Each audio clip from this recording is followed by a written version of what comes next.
Judy was boring. Hello. Then Judy discovered ChumbaCasino.com. It's my little escape. Now Judy's the life of the party. Oh, baby, mama's bringing home the bacon. Whoa, take it easy, Judy. The Chumba life is for everybody. So go to ChumbaCasino.com and play over 100 casino-style games. Join today and play for free for your chance to redeem some serious prizes. ChumbaCasino.com. No purchase necessary. Void where prohibited by law. 18 plus terms and conditions apply. See website for details. With Lucky Land Slots, you can get lucky just about anywhere. Dearly beloved, we are gathered here today to... Has anyone seen the bride and groom? Sorry, we're here. We were getting lucky in the limo and we lost track of time. No, Lucky Land Casino, with cash prizes that add up quicker than a guest registry. In that case, I pronounce you lucky. Play for free at LuckyLandSlots.com. Daily bonuses are waiting. No purchase necessary. Void where prohibited by law. 18 plus. Terms and conditions apply. See website for details. You're listening to Women Empowerment Wednesday. I am your host, Coach Latoya. You can reach me on my website at www.coachingbyLatoya.com. Also on Facebook, Coaching by Latoya, and on Instagram at Life Coach Latoya. So if anything resonates with you, or you just want to send a message and you want to say, hey, I like the episode, or you have an idea of an episode that you want me to talk about, definitely send me a message. Be glad to hear from you. All right, let's get into today's show. Well, hello, Francesca. Thank you so much for joining me today. Hi, Latoya. Thank you for having me. So I wanted to let our listeners know that you and I have known each other for some years now. Mm-hmm. And we've been supportive of each other in our different endeavors. But this one is new. Mm-hmm. Please, before we get into your new endeavor, we do that, I want to just talk more about your focus and what you plan to do as far as any business endeavors. Like, what has always been your mission? I think with the book and a lot of the things that I have currently going on, which is my master's program in organizational leadership and management, is basically leading people. Growing up, I didn't really have much of that, not only in my family, but just other people around me. I didn't have a lot of role models. So, in the book, it goes into a little bit more detail of some of the issues that I experienced, but it was based on not having a lot of that role model. So, with my book, my ultimate goal is to empower other women, empower other men out there. There's men that go through some of the issues that I have been through.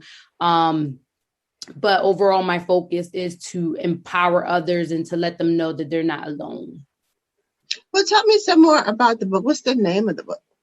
Okay, so the title of my book is Spread Your Wings and Fly, Butterfly.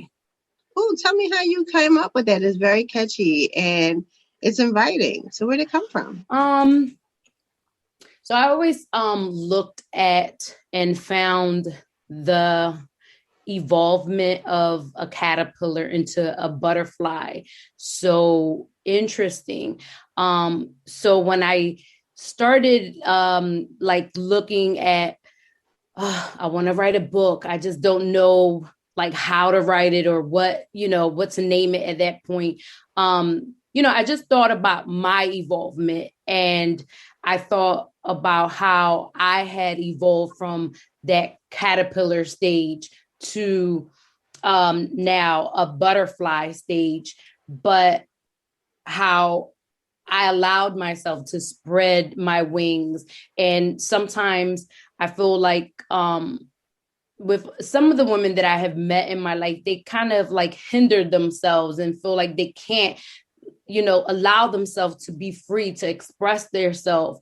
Even with me writing the book, I hesitated for so long to even put the book out there. I had written it maybe about a year, 2 years ago, and it just sat there because it was like, do I really want to be vulnerable and let people in to some of the things that I had experienced? What was that push that said, go ahead, do it? I think once I got into my master's program and saw how leading and being in leadership can like just jumpstart you into some like a whole different world. Like no one in my family has ever graduated from college. So that wasn't even something that I thought that I could even do. Mm-hmm. So just having those experiences of me being able to accomplish getting my bachelor's and now my master's, it was like, Fran, just go for it. And just talking to other people. And I've always been able to be, I guess, that person that people feel comfortable coming to and just have a dialogue, like just be comfortable with me. Like, hey, you know what? I've been through that. Or, you know, this is what I've been through. It gave me something inside. I don't even know how to explain it, to just be like, you know what, Fran, you can change someone's life just by writing this book. It was never about anything else but to really just empower other people and just to let them know really, truly that they're not alone out in the world. A lot of the issues, like I said, that I encountered that are in the book, you know, I faced alone and didn't know about different resources and didn't know about just different avenues or different mindsets, different ways that you can actually cope with some of this stuff and deal with these things a little bit better.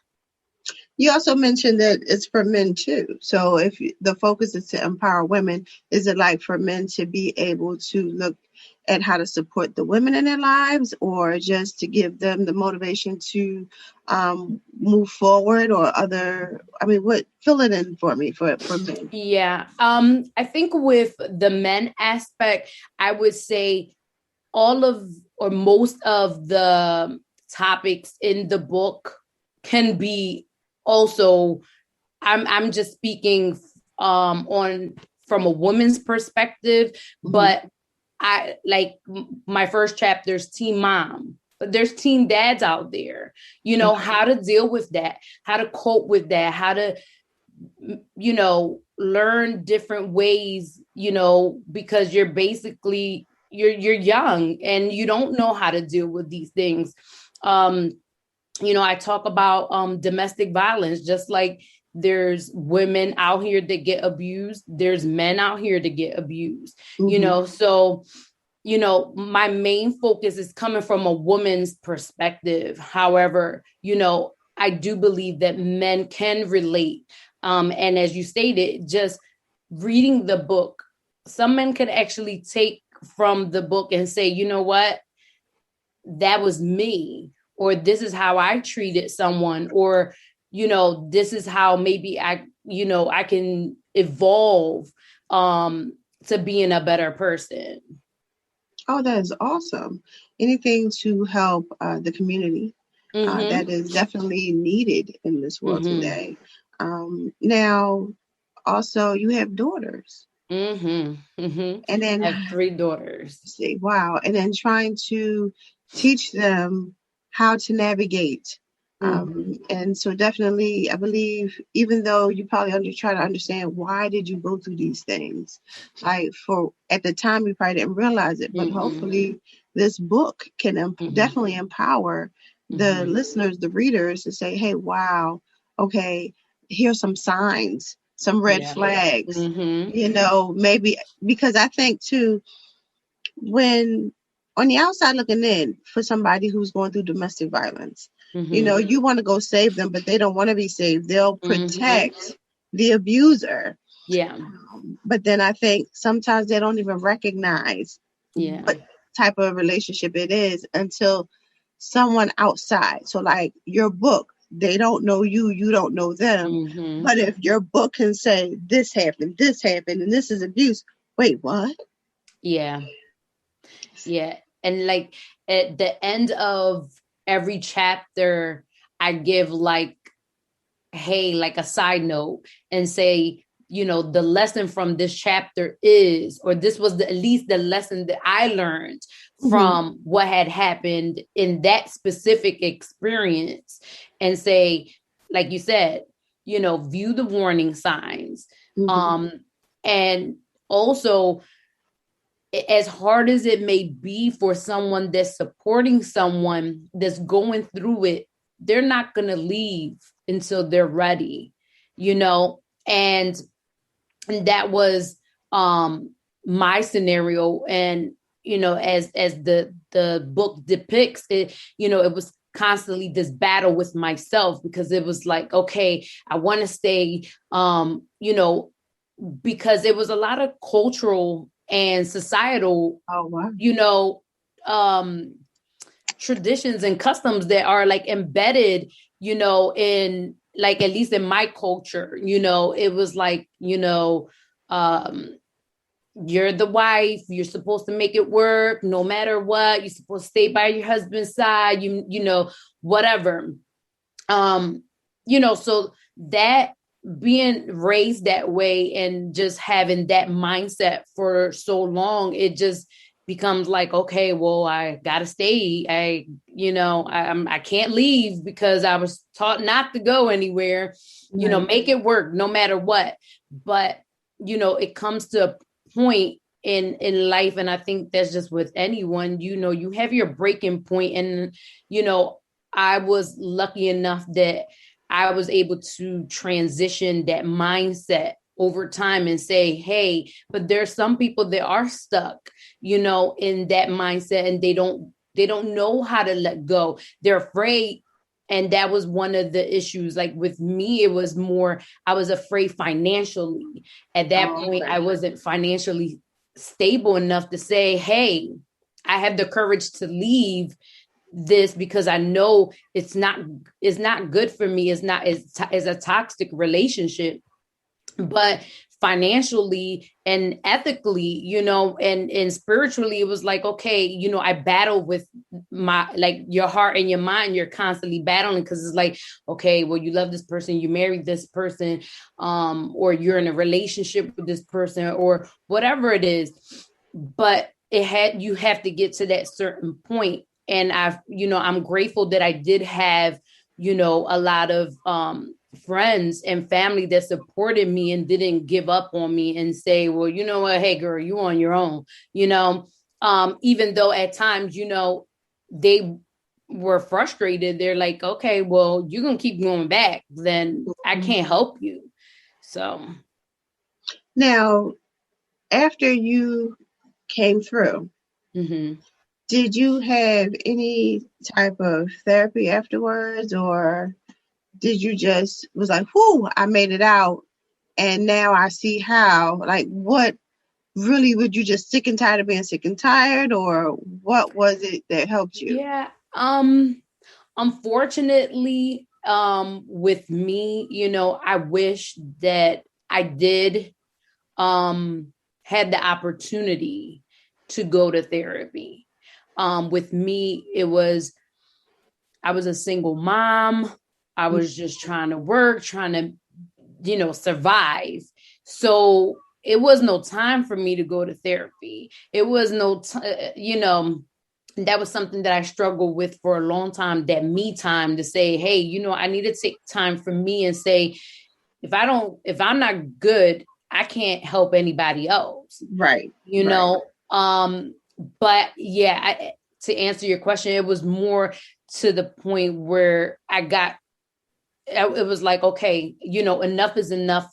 And as you'll read in the book, it was a lot of, going back and forth, and to the point where it was like, okay, that's enough. Like, and I felt like at the time that I was able to depart, I was in a better mind frame and a better mindset. And I was a little bit more financially stable, where I said, okay, now I can afford getting a place for myself. I can afford, being able to handle the rent, the bills, whatever on my own, but it still was a struggle. It was just, that determination and just at that point, just putting God first and saying, hey, you know what?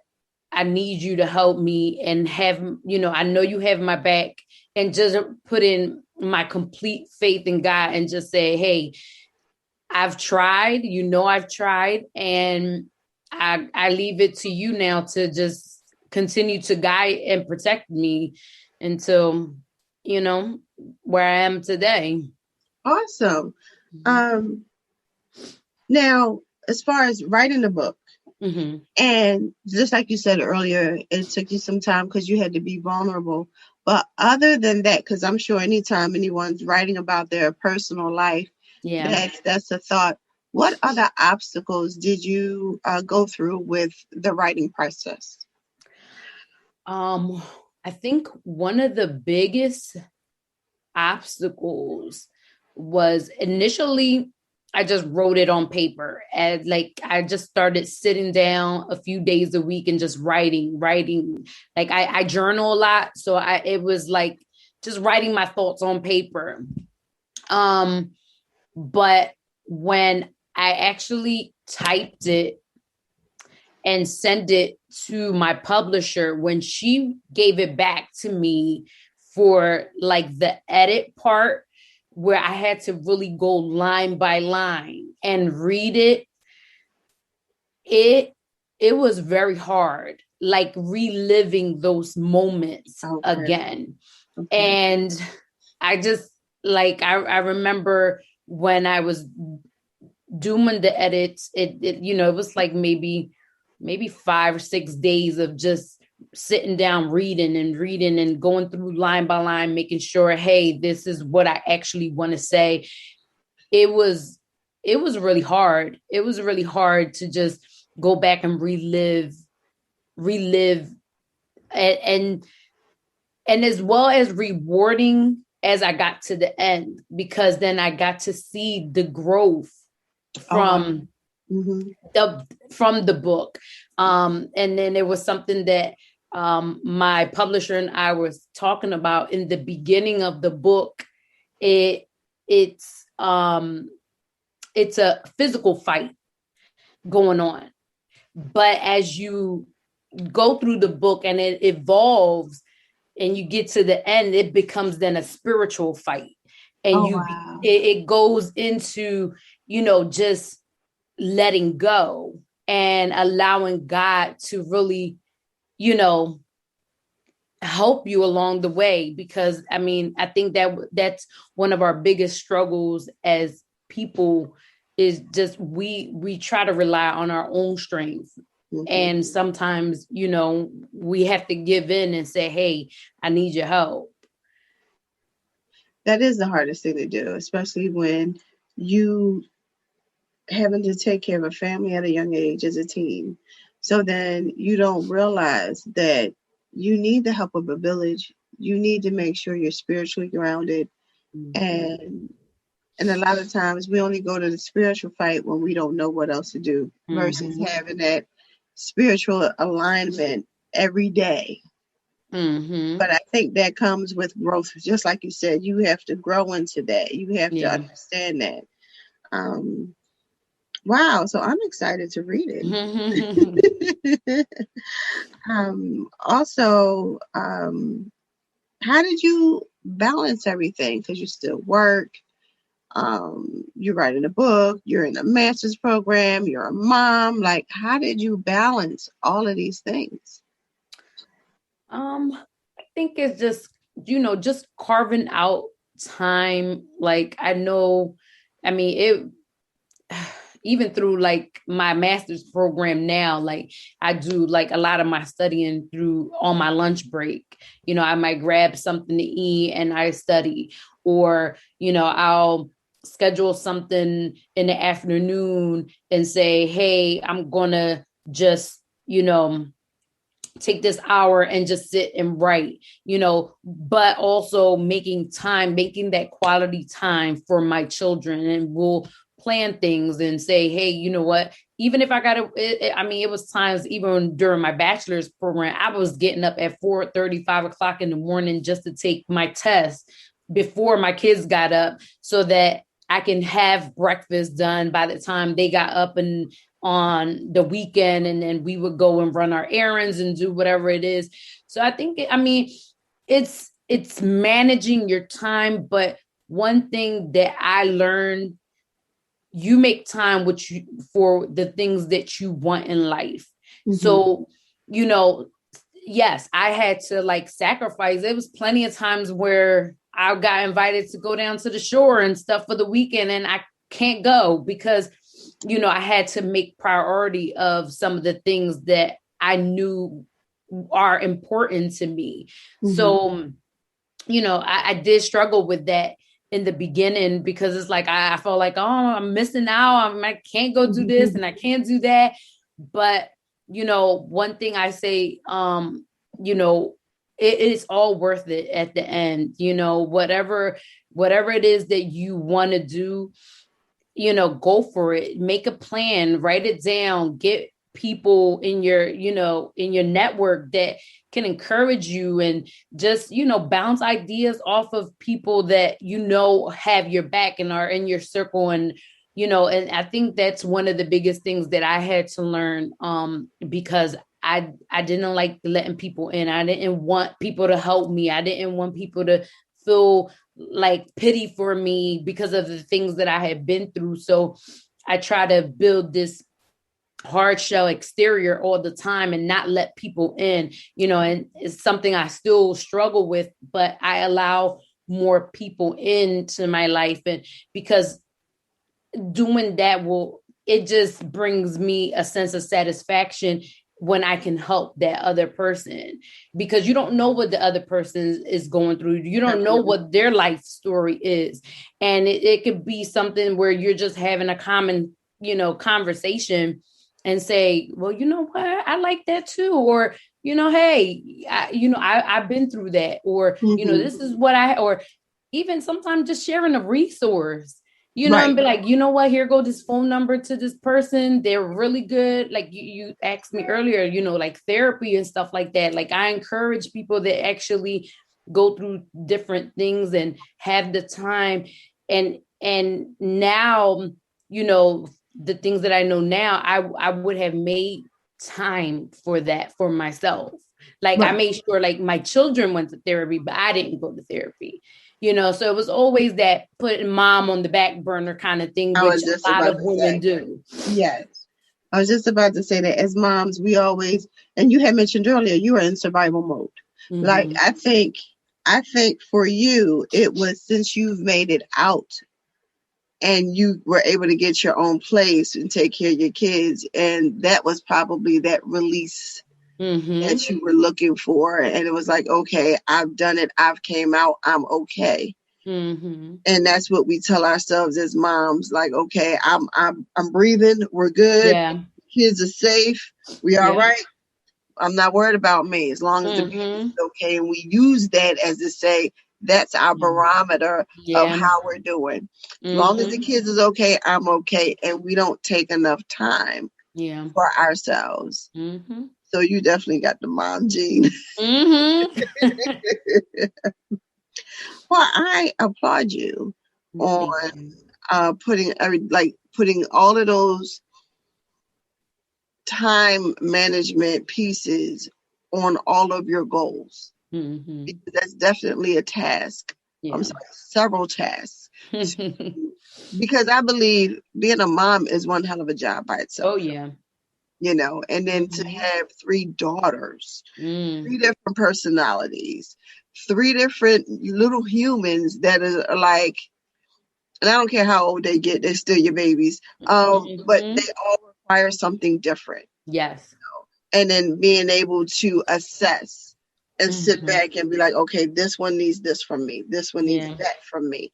On top of having your personal goals, like you're the first one in your family to go to college, and not just one degree, but another degree, and still moving forward with your book and being an entrepreneur and like so many hats. So definitely your girls have a huge role model with them. So kudos to you, Mom.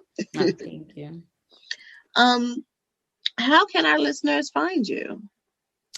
So right now you can send me a message through my Instagram, which is Women with Dreams. So it's WOM3N underscore with underscore DR3AMS. So the E's are threes, and then there's underscores in between the words.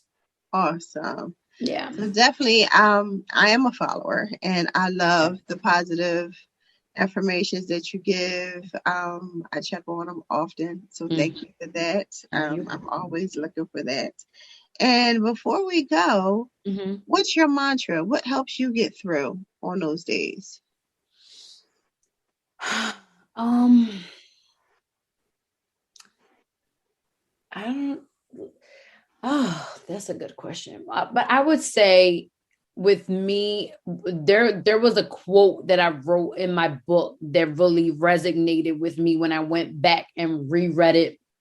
And it says, don't be so caught up with the woes in life that you lose focus on the things that truly are important. And that was like something that I struggle with, and I think, we all go through it. We all evolve, right? Like I went from that caterpillar to that butterfly stage, but even at this stage, I still continue to evolve.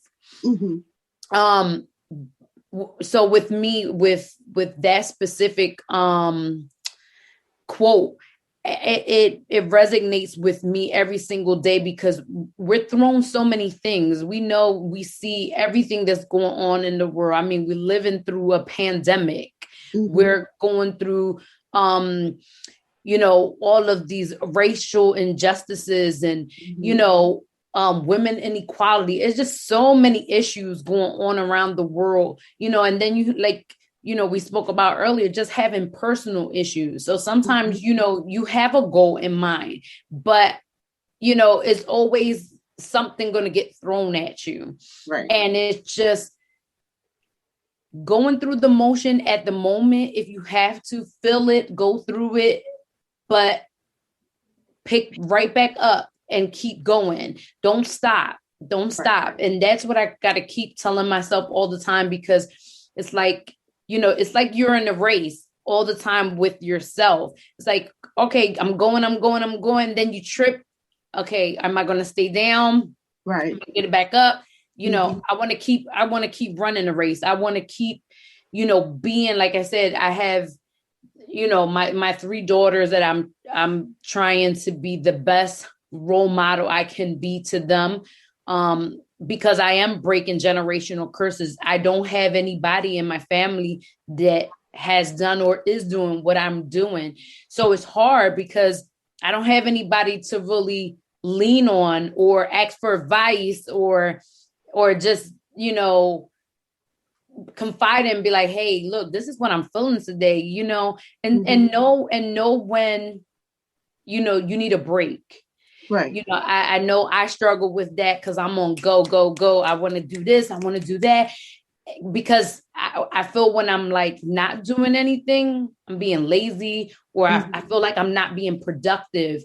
But, know your body, know your mental, and take that mental health day. Take a day for yourself, pamper yourself, self-love, whatever it is, do what makes you happy, even if it's just for a day or just something that you do a day, that makes you happy, so that I think that those are the things that continue to help me to just keep going. Well, I love it because that is something we can all use. It's just to remind us, just because you fell down or you had a bad day or you took a loss in whatever it is, you don't stay there. You still have energy to get up, and now you have the wisdom of what didn't work. So now try another approach. Get up and go again. Mm-hmm. Thank you so much, Francesca. Oh, no problem. Thank you. And for anyone else, please check out her book. What's the title again? Spread Your Wings and Fly, Butterfly. And so there's an event. There's an event on May the 16th. Let me see. It's on 21st, I believe, in Lehigh. Let me just pull up the address real quick. Yes, it is 2129 East Lehigh Avenue. It's going to be from 10 to 12. I'm taking pre-orders right now. If you send me a message through the website, all of the information is in the link in my bio. You can bring your book that day. I'm doing a sign-in event, and May the 17th, it's going to be released on Amazon. Awesome. All right, everyone, please check her out. And I'll make sure to put your information on my Instagram and Facebook page also. Thank you so much, Francesca. Thanks, Latoya. Have a good one. You too. All right. Bye. Well, that will conclude today's episode on Women Empowerment Wednesdays. Don't forget, you can reach me at my website, www.coachingbyLatoya.com, on Facebook, Coaching by Latoya, and on Instagram at Life Coach Latoya. See you next Wednesday.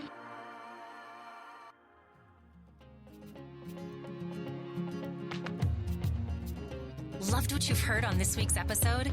Well, the answer is simple. It would mean the world to us if you could head over to iTunes and leave us a 5-star review and feedback. Spreading the word really is the best way to grow our podcast and achieve even greater things. Thank you. Attention car shoppers. Right now at South Carolina Federal Credit Union, you can get a new or used auto loan and pay nothing until 2024, and no payments for 90 days means nothing out of pocket going into the new year. Plus, we have flexible rates and terms, so you could make the best financial choice for you. Learn more at scfederal.org/auto loans. That's scfederal.org/auto loans. Certain restrictions apply. Existing South Carolina Federal credit loans are excluded.